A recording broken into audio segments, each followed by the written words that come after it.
안녕하세요. 안녕하세요. K&L 코리아 건덕근. 임고은입니다. 네. 오늘은 새로운 곳에 새로운 곳이에요. 여기는 저희 새로 이제 오픈한 서초아이 소아청소년과 의원. 서초아이 소아청소년과 병원이고요. 건덕근 원장님이십니다. 그래서 제가 오늘은 의상으로 이제 병원에서 있는 네, 의사 유니폼을 입고. 선생님, 저는 보호자 컨셉 막 이렇게. 오늘은 저희가 이제 진료실에서 가장 많이 받는 질문들 위주로 촬영을 좀 Q&A. 해볼까 해요.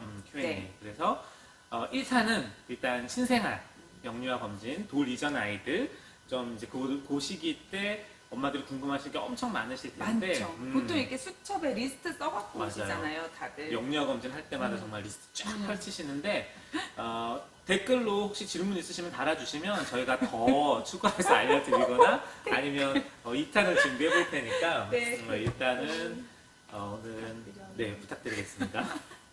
제가 지금 안경을 이제 벗었어요. 그래서 라식한 지 이제 3주차. 새로운 세상이죠. 새로운 세상인데 누워서 테레비 볼 때 안 눌리고 네, 아침에 나도 모르게 막 그 안경을 찾게 되고 이렇게 더듬더듬. 아직 제 얼굴이 익숙치가 않아가지고 뭐 깜짝깜짝 놀라긴 이런 하네요. 잘생긴 얼굴이 숨어있는지 몰랐답니다. 그래요. 일단은 가장 많이 듣는 질문 중에 하나가 뭐 이거 꼭 신생아에 국한된 질문은 아니지만 우리 아이 해열제를 어떻게 먹이냐에 대한 질문을 많이들 들어요. 근데 일단 신생아는 음. 100일까지는 열이 나면 무조건 응급실을 가야 되기 때문에 맞아요. 해열제를 먹이시고 않으시고의 문제가 아니고 38도 넘으면 100일 때까지는 무조건 응급실. 맞아요. 대신에 접종한 날은 제외.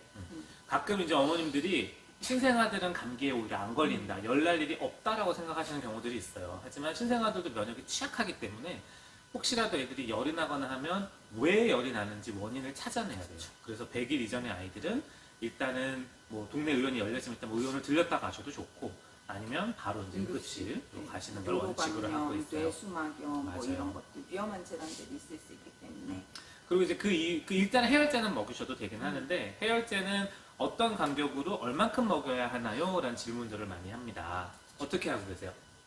맛있는 걸로? 근데 사실은 뭐 브루펜이 되게 잘 듣기 때문에 저는 주로 브루펜 계열의 뭐 알레르기가 없으면 브루펜 먼저 먹고 약 먹으면서 열이 떨어지는 중이면 4시간 이상 뛰고 그냥 브루펜만 먹이세요 하고요. 브루펜 계열 먹는데도 열이 더 오를 때는 2시간 뛰고 타이레놀로 교차 복용을 하시라 보통 얘기를 근데 합니다. 6개월 전의 아이들은 이제 그런 얘기도 많이 들어보셨을 거예요. 6개월 이전은 브루펜보다는 타이레놀이 우선이에요. 그래서 타이레놀을 먼저 먹이는 거고 6개월 이후 아이는 이제 브루펜이든 타이레놀이든 이부프로펜이든 아세타미노펜이든 상관없이 구분 없이 먹이셔도 돼요. 2개 약을 먹을 때는 교차로 먹이셔도 되기는 하는데 뭐 2개의 간격은 적어도 2시간 이상은 뛰는 게 좋고 한 가지 종류로 먹을 때는 4시간에서 6시간 간격을 뛰는 게 좋으세요. 네. 보면 왜 신생아들은 아세타미노펜을 선호하냐라고 하면 사실 브루펜 자체는 애들한테 위장장애를 좀 더 쉽게 일으킬 수 있고 하기 때문에 그리고 우리가, 브루펜이 이제 콩팥으로 대사되는 약인데 이제 6개월 안 된 애들은 아직 콩팥 기능이 그러니까 오줌으로 나가는 약인데 콩팥 기능이 좀 미숙해서 어쨌든 타이레놀을 먼저 먹으라고 보통 권하고 있습니다. 애들 너무 대놓고 컨닝하시는데 계속 옆으로 그 다음 질문은 이제 애들 왜 그르렁거리는 소리 되게 많이 나고 그쵸. 크크크크 하는 소리도 젖 되게 먹으면 많이 내요. 이러면서 먹는 거 이런 거 다 정상인가요? 이제 물어보는 경우들도 있고 어떤가요? 하는 질문이 있어요. 어떻다고 그쵸. 보십니까?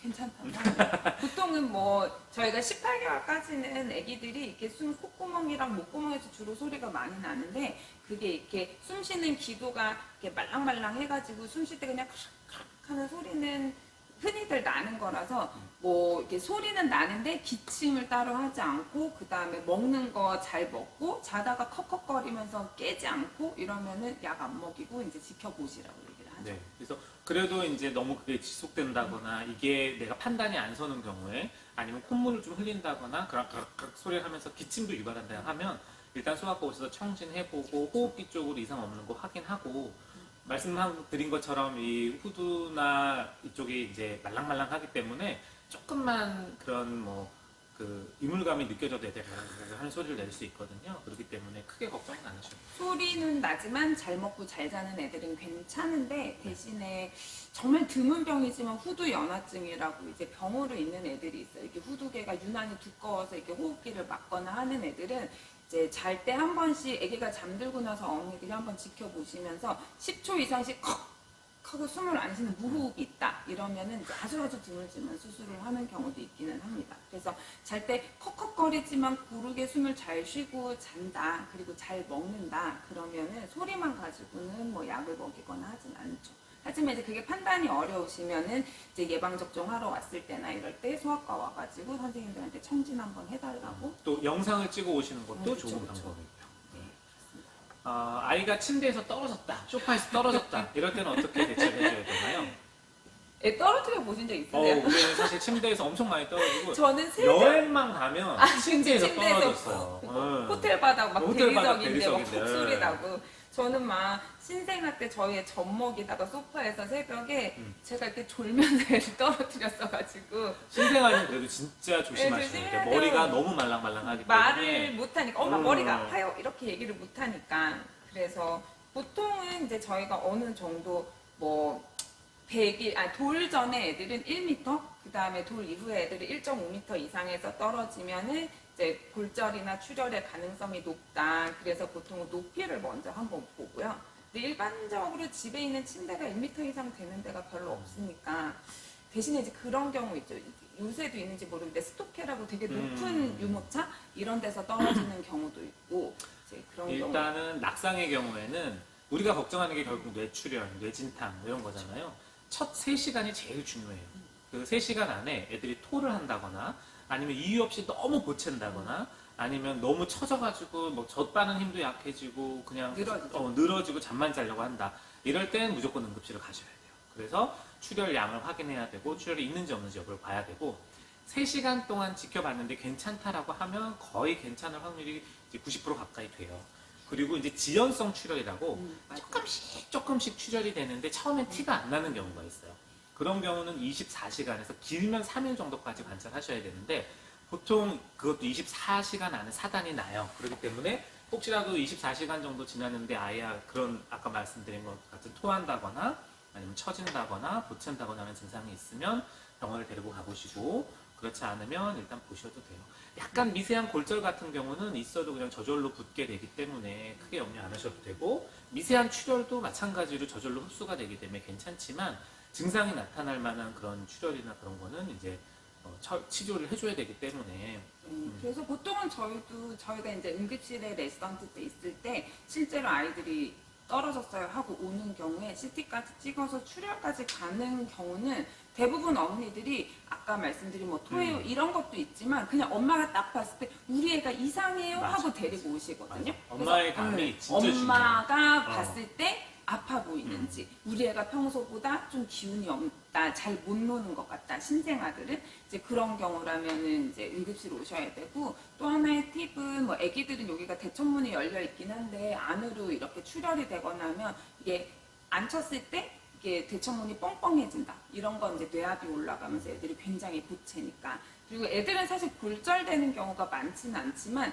골절이 되면 겉으로 보기에 혹이 굉장히 커진다? 그러면 골절 가능성이 있고 골절이 있는 경우에는 안에 출혈이 될 가능성도 높기 때문에 육안으로 보기에도 혹이 너무 커져 있다? 그러면 한번 데리고 오시는 게 중요하겠습니다. 근데 사실은 대부분 경우는 이상은 그쵸? 없어요. 제가 여기 너무나 전목에다 다행히도 이렇게 퍽 떨어뜨렸는데도 그래도 대부분 경우 괜찮으니까 너무 염려하지 마시고 대신에 이제 그런 거 있죠. 사실 요새 아동학대가 이제 이슈가 많이 되긴 맞아요. 하는데 저희가 뭐 실수로 떨어뜨리거나 뭐 이런 경우에는 대부분 크게 문제는 없지만 뭐 날아오는 뭐에 맞았다든지 어른들이 힘이 가해져서 던졌다든지 이렇게 힘이 가해지는 경우에는 문제가 되는 경우가 많습니다. 그래서 그런 경우는 있으면 안 되겠죠.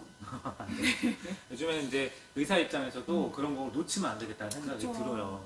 하도 이제 그런 애들이 좀 이슈가 되고 하다 보니까 주의 깊게 꼼꼼하게 보고 봐야 될 것 있습니다. 같다는 생각이 들어요. 이제 신생아들의 온도 습도는 어느 정도로 맞춰줘야 될까요? 이런 것도 질문을 많이 하시거든요. 많죠. 근데 이제 사실 이렇게 권고사항을 보면은 아이들 신생아뿐만이 아니고 아이들한테 가장 좋은 온도가 의외로 실내 온도가 18도에서 20도예요. 되게 추워요. 추워요. 어른들이 느껴도 추워요. 네, 이게 이제 온도가 엄마들은 이제 뭐 애 낳고 그 산후조리한다고 막 뜨끈뜨끈하게 있으면 공기가 너무 건조해지기 때문에 애도 호흡기 점막도 마르고 피부로 수분 손실도 많고 그래서 워낙은 권장 온도가 18도에서 20도 그 다음에 습도는 맞히기는 어렵지만 진짜 신생아는 막 50%까지도 얘기를 하는데 50에서 60, 뭐 이렇게까지 그럼 얘기하죠. 거의 찜질방이죠. 문 맞아요. 열면 헉 할 정도로 어른이 힘들 정도로. 근데 사실 난방을 하는 상황에서는 그 습도 맞추기 어려울걸요? 없어요. 그리고 사실 습도계 상에서도 막 30, 40이라고 얘기해도 실제로는 그렇지 않은 경우들이 너무 많고 저는 항상 설명하는 게 제일 좋은 건 사실 동남아 날씨예요. 완전 습하고 따뜻하고 이러면 제일 좋겠지만 그렇죠. 이제 그렇게 따뜻하면서도 습하기가 쉽지가 않기 때문에 온도를 좀 낮춰서 습도를 유지해 주는 게 조금 이제 더 수월할 수 있어요. 애들 너무 덥게 꽁꽁 싸가지고 있으면 애들이 훨씬 숨쉬기도 힘들어하고 답답해하기 때문에 조금 서늘하게 어른들이 있기에는 공기 온도가 좀 서늘하게 있는 게 좋기는 합니다.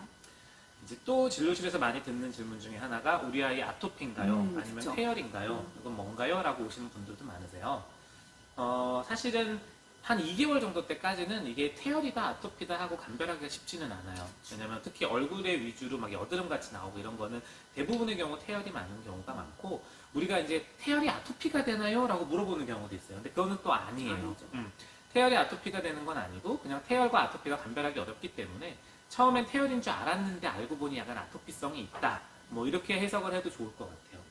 애기들이 이제 아토피가 본격적으로 알러지성 아토피가 있는 거는 이제 부위랑 모양으로 보통은 판별을 하는데 뺨이 이제 보통 4, 6개월 애기들은 여기가 제일 심하고 경계가 명확한 동전 모양 습진 이게 6개월 이상 간다? 그러면 저희가 보통 아토피라고 진단을 하는데 어차피 뭐 아토피가 있다고 무조건 스테로이드 연고를 쓰거나 할 필요는 없고요.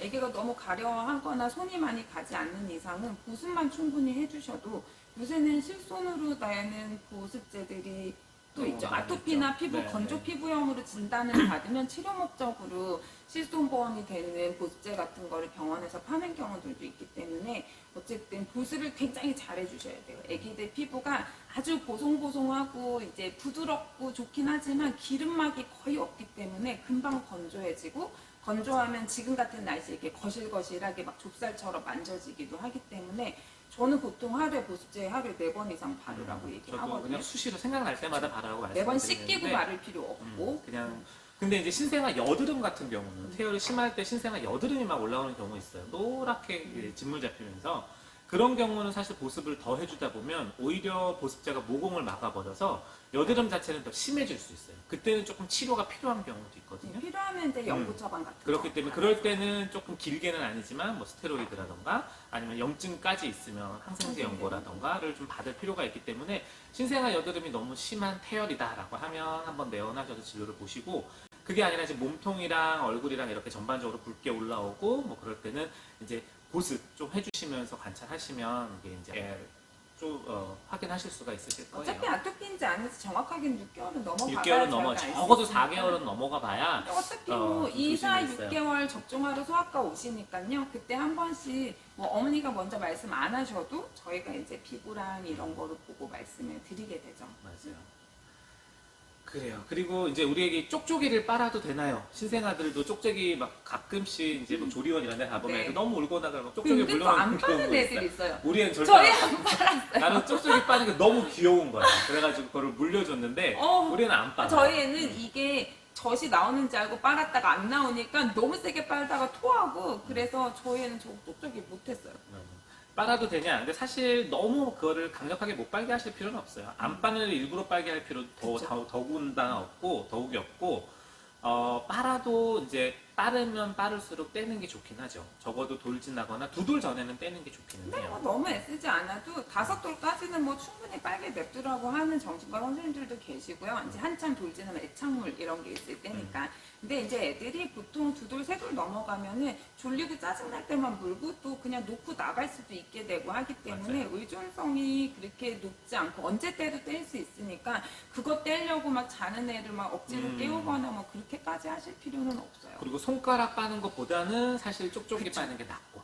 쪽쪽이는 좀 말로 협상이 될 때쯤 되면은 끊을 수 있어요. 네. 그리고 이제 애들 변 못 봐서 오는 경우도 되게 많아요. 뭐 일주일째 변을 안 봤어요. 뭐 괜찮은 건가요? 신생아들 괜찮은가요? 그게 이제 모유 먹느냐 분유 먹느냐에 따라서 또 좀 다르고 얘가 이제 너무 못 먹어서 똥을 못 누는 애들이 있어요. 그런 애들은 많이 먹여야 되는 거고 맞아요. 뭐 모유변인 애들이 한 달째까지는 똥을 많이 누지만 한 달서부터는 똥으로 나올 게 별로 없어갖고 모유 먹는 애들은 뭐 일주일에 한 번 넣어도 저희가 괜찮다고 하거든요. 그래서 원래 모유의 성분도 이제 개월수 때마다 바뀌어요. 그래서 초반에는 좀 자주 무르게 당분이 약간 많으니까. 변을 좀 보게 되고 이제 한 달에서 2달 정도 넘어가게 되면 오히려 변비가 유발이 되기는 해요. 모유 먹는 아이들이. 그래서 일단은 일주일째 안 봐도 자기가 스스로 힘을 줘서 그래도 뭐 일주일에 한 번이든 3, 4일에 한 번이든 보면은 사실 관찰하셔도 막상 되고 누면 또 정상 똥이에요. 일주일에 한 번씩 놓도. 그리고 이제 그래서. 또 너무 먹는 양이 없어서 모유 자체가 없거나 아니면 먹는 양 자체가 적어서 변을 안 보는 애들은 그냥 많이 먹이셔야 되고 그리고 이제 좀 커서 막 3, 4살 돼서 변비가 오는 아이들 같은 경우는 우리가 뭐 약도 고려해 볼 수 있고 식습관을 조정해 볼 수 있지만 신생아 때는 뭐 진짜 며칠까지 변을 안 봐도 대우는 없어요. 그냥 아이가 열나지 않고 토하지 않고 그래도 쉬 잘 눕고. 시 잘 보고 하면은 이제 그냥 변비는 조금 안심하고 보셔도 돼요. 네. 일부러 관장을 하거나 할 필요가 없고. 대신에 이제 뭐 또 그래도 저희가 전문이니까 이렇게 감별해야 되는 게 뭐 선천 거대 결장 이런 거 있죠. 그래서 뭐 태어나서부터 태변을 제대로 못 봤는데 억지로 관장해서 높다. 그 이후로 얘가 항상 똥을 누는 게 힘들다. 그런 경우에는 이제 선천 거대 결장 같은 경우는 수술해야 되는 경우도 있기 때문에 태어날 때부터 똥 누는 게 계속 힘들었던 아이들이면 꼭 소아과 와서 한번 물어봐 주세요. 그럴 때는 사실 소아과 선생님들은 보면 이 이제 변 양상과 그 관장할 때 뭐 그런 양상을 보면은 좀 판단이 되는 부분이거든요. 그렇기 때문에 궁금하시면 일단 와서 물어보셔도 되지만 일단 오세요. 변비는 크게 걱정 안 하셔도 돼요. 그래서 일단 오늘은 저희가 신생아 아니면 조금 어린 아이들이 어머니께서 질문하시는 것들 위주로 진료실에서 조금 Q&A를 만들어 봤고요. 다음에 또 다른 Q&A 다른 궁금하신 거 있으면 댓글로 달아주시오. 시면 저희가 또 아무도 안 질문을 달아봐. 지금 만들어서 반가워요 뭐 이런 거 하려고 네. 그래서 저희가 더 열심히 답을 만들어 보도록 할 테니까 네. 올려주세요. 오늘은 여기까지 하겠습니다. 안녕히 계세요.